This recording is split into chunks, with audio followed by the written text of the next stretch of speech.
Hello and welcome to Interview with DJ Nocturna. I'm speaking with Dark Electronic Synthpop Act from North Carolina. I got Chris Gurney. The project is called I.O. Hi, Chris. Thank you Hi, for thanks joining for me. having me. Thanks Yes, for, of taking the time and bringing course. this on here. Always good to meet new people, and I'm just listening to your tracks. I love the Skinny Puppy cover you did, by the way. Oh, thank you. Thank Yeah, you. that's very different. I like it. Yeah, I was gonna ask you. God, I would love to play it sometime as well. Um, Warlock did a cover of that if people want to check that out. But Yeah, that was actually a really hard song to cover. I mean, a lot of people when they think about electronic acts from the 80s, they get, "Oh, it's all really simple." No, no, it's not. It's one of the hardest songs I ever had to cover. oh yeah, yeah. Why do you say that though? Is it the the technical stuff that go- I think what it is it's an artistic approach more than a technical. It is so oh well balanced, and everything fits so perfectly in that song. To try to recreate that is a really hard task in and of itself. yeah, yeah, it's a great song and I think you did that really well. My favorite Skinny Puppy, I love Skinny Puppy, and my favorite is album is I go back to the 80s, right? So it would be Mind the Perpetual Intercourse, you I know. love that album. It's a great album. It really is. Mhm. It's like classic. So so tell us a little bit about your project. I know I know I mentioned the name is called I.O. It's called I.O., but the spelling is not what you think. So so I'll let you explain how'd you come up with that and what is that so for you know what I did on my keyboard, right? I put everything capitalized. I Mhm. and then O I O I O I O I. See, yeah. It's kind of a sad story in the sense that it's a little pathetic, but basically, I started the project out, and I was like, all right, well, I'm just going to call it IIO, and I started working and making music under that name, and then I found out, someone pointed out that there was another electronic act that actually had that name, so I was like, crap, what do I do? Oh, So I just started throwing more letters on the band name, and that's what I ended up with. oh really? Oh, Yeah, so it was gonna be what before? just IIO. I-O. Oh, okay. Okay. And so you decided to just call it I-O when you Yep. pronounce it. Yeah. I Easier, mean, right? it's the number one question we always get asked. Like every band that we play with, every person that talks to us that even knows we're a band, they're like, "How do you pronounce your name?" I know when big shout out to Ethan Morales, when he sent this stuff to me, I go, how the heck do I pronounce that thing? I had to Google it to figure it out, I don't want to mispronounce it or not know how to pronounce it. I'm gonna spell it for everybody. And I did play it on my show. I did play it on ModSnap radio and I kind of spelled it out, but I know there's a way to pronounce it. So yeah, Yeah, it's great. I mean, I love your influence. I know you have a deep influence for the some 80s, some industrial music from those pioneers, oh, definitely, the Skinny definitely. Puppy for one. Anybody else? Which other inspirational act that you kind of Uh, I'd say Depeche Mode's a huge influence just because they're so lovingly like melodic. Everything about them just flows so well. oh And yeah. then the other aspect is Gary Newman. I think we're kind of just, not to put myself on a pedestal, but I think we're kind of cut from the same cloth when it comes to what we like sound wise. There have been actual times where I've played one of my tracks or new tracks to my wife and my keyboardist Niki, and she's like, or I played like a Gary Newman track, and she's like, "Is that one of your new songs?" And I'm like, "No, no, no, that's Gary Newman." So, Oh, yeah, so yeah. yeah, Gary Newman's a huge influence for me. I mean, yeah, and there are lots of '80s bands. Love Tears for Fears. Like I grew up in the '80s. It's a Mm. huge part of my sonic library. Yeah, of course. Yeah, yeah. I could see that. Yeah. So tell us about how you started out in music. How did you, I mean, were you playing instruments and then when you're growing up and did you have a, I dabbled for years and years and years. I actually didn't really seriously start making music until I was in my late 20s. So goes to show you it's never too late to start a new music project or a new artistic venture. But I started out just teaching myself how to do how to make electronic music, slowly but surely buying synthesizers and microphones and teaching myself all of that. And I like to think that with every release, I get a little bit better, get a little bit better. So, everybody out there, when you're starting out, it's not going to sound great, but if you just keep at it, it just gets better and better and better. And so eventually I put out an EP that nobody listened to, and it kind of just died off in the ether. And then we eventually got notice from a UK label.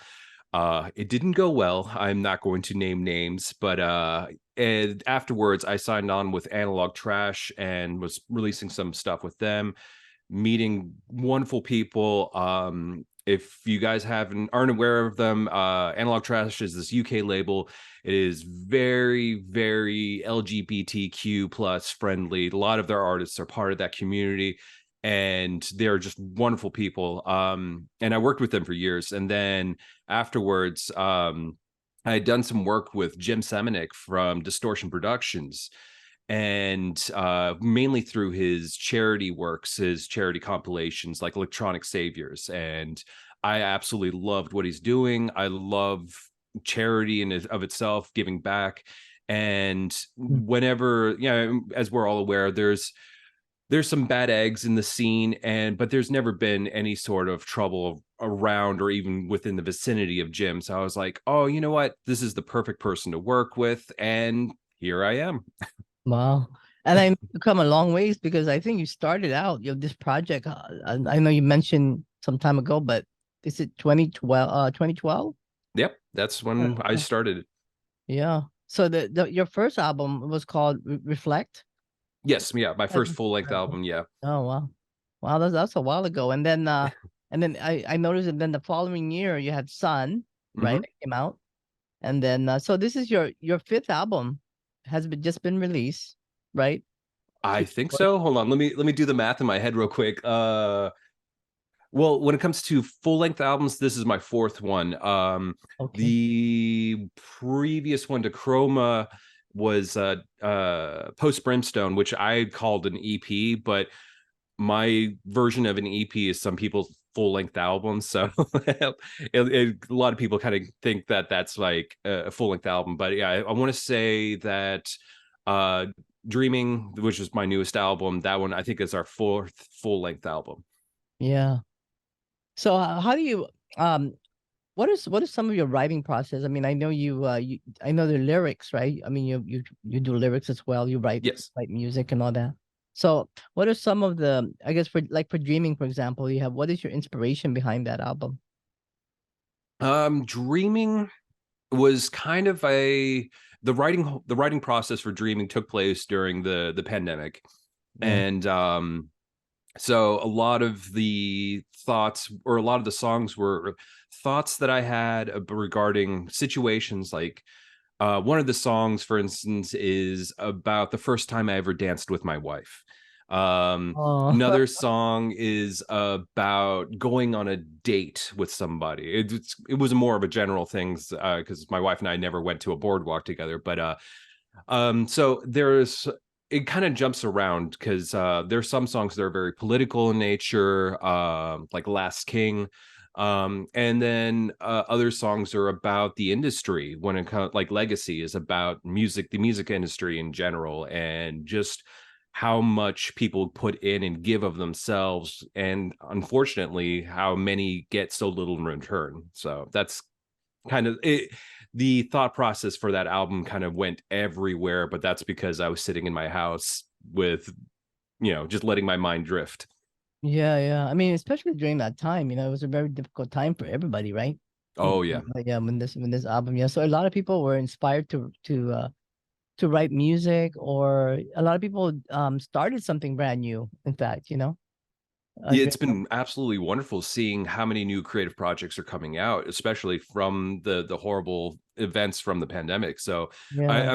I'm glad to see a silver lining coming from that Yeah, yeah, me adversity. too. I have to say that's one of the things for sure. Just being in this and doing a lot of interviews, I hear a lot of a lot of them do tell me that they released something or they came up with an idea or they met people that kind of inspire them. So I'm glad that it's doing some justice, out there for all the people that left the world because of that. But yeah, so I know you live in are you born and raised in North Carolina? Charlotte? Are you in I, Charlotte? Yeah. no, no, I'm actually I'm a military brat, so I lived all over.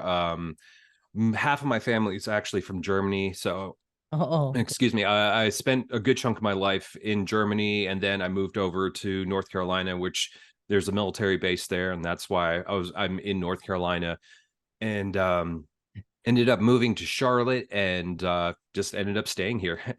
Yeah. Oh yeah. I think I have one friend that lives there. I think I've interviewed some people that live there. I mean, do you, is the scene is it great there? What's the scene like in North Carolina? It's a little small, but it's very, very supportive. Yeah, well, that's Um, it's really nice. There are a lot of great DJs that support the local acts. There are a lot of local people that come out to almost every single show. It's oh, really, that's really great. That's nice. good. Very Yeah. supportive then. That's right. That's wonderful. Yeah. Yeah. So this album, Dreaming, it's been released, right? Correct. On Distortion Production, and if people want to check that out, I know you do have a Bandcamp page, and which is very it's wonderful because you get to see all the music that you put out, and I know you've got some releases and some remixes as well. Hmm. There's Nothing is an Adoration Destroyed remix. Yeah, Oh yeah. that's a good one. Yeah. Oh yeah, no, Eric absolutely killed it. I worked with him before on the previous album, and what he does with my music is absolutely great. Like I have a strong 80s influence, but Eric, he has the pulse of the modern like sound, and it always sounds great whatever he does. Yeah, and I know you also have a YouTube channel, and you put out some there's some great lightings there. You got is that some of your live shows that you put out there on Yep. your yeah. The music video for Legacy, that lighting setup is exactly what we have for every single one of our live shows. Oh, good, yeah, it's great. Thank you. Yeah, so congratulations and good luck with your future endeavors and you have anything coming up or are you planning anything? I know you've probably been making music. There's right now we just finished putting out the album.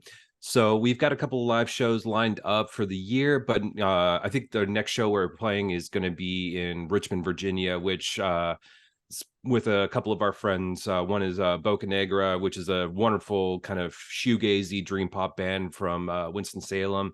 Severed Skies, who's a local for Richmond, Virginia, wonderful guy. And then Ghost in the Barn, which is actually another North Carolina act that we're friends with. And so we've got that show coming up. But I think very soon I will be jumping back into the studio and writing and recording another album, or maybe a couple of singles. We'll see how it goes. But no, I'm excited. And thank you so much for having me on. It's been an Yeah, of absolute course. pleasure. Yeah, totally. And I know there was you did a remix, right, for a band project called Lorelei Dreaming or something. Yes, yes, Yeah, yeah, yeah. that's too. Yeah, I heard that one. Different, huh? It's a little Oh different. yeah, Yeah. yeah, yeah. They're great. They did a remix for us for the previous album, Chroma Chromatic, and they absolutely killed it. They did this really nice kind of like trip hop sound. It was really cool. It was really cool what they did with it. So I'm always happy to exchange work. If someone does a remix for me, I'll just immediately do a remix for them or vice versa. So I think they did a fantastic job, and I love working with them. Yeah. So once again, IO is the name of the project and the spelling, of course. Do you want to explain that a little bit so that people can I mean, I'll put it down in the little Oh, information. I will attempt to say it. It is Iioioii.